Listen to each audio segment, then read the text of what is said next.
Hey there friends, welcome back to my channel. Today we're going to be making my popular sugar cookie recipe. I got asked many times to show an end result, so we're going to do this step by step, the full tutorial. You're going to need 2.5 cups of flour, 1 cup of sugar, 1 cup of butter or 8 ounces, 1 egg, half a teaspoon of salt, and 1.5 teaspoons of vanilla extract.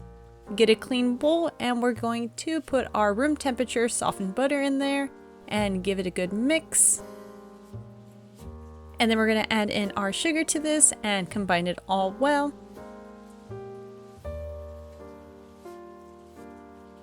Add in your salt, give it a quick mix.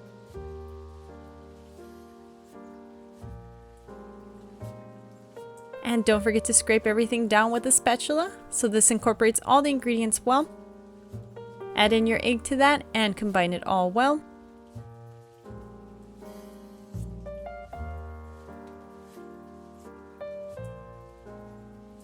Give it a good scrape, and then we're going to add in the vanilla extract.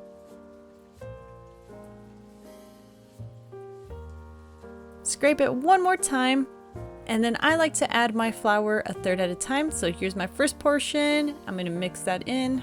Once it's come together and I don't see any dry ingredients, I'm going to add in half of my last portion, combine it all together.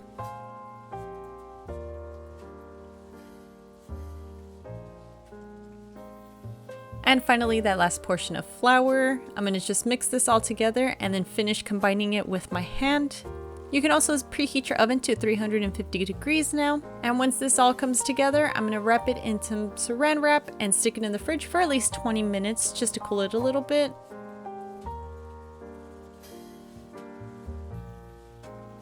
Once it's chilled, I'm going to take it out and split it in half. Let it come to room temperature. I like to give it a good knead before I start rolling it out. This way it looks nice and smooth.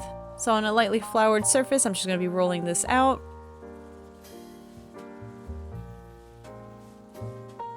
Get your cookie cutters and we're going to start cutting out some cookies. So I'm doing a variety of seasonal decorations as well as some fun ones. So as you can see, I have the pumpkin pie slice, I got a cactus, a carrot, a light bulb, this cauldron for Halloween time, this leaf from Animal Crossing, and finally this bat for Halloween time. I'm going to put this on a baking sheet with parchment paper, just place these on there and bake for about 8 to 12 minutes or until you notice the edges start slightly getting golden brown. I will transfer these to a wired rack so they have plenty of time to cool, and as you can see, my cookies did not spread much since I did not put baking powder and I let the dough chill. This recipe is perfect for those seasonal holiday cookies. I hope you enjoyed this recipe. If you did, give it a thumbs up. I hope to see you in the next video. Until then, stay sweet.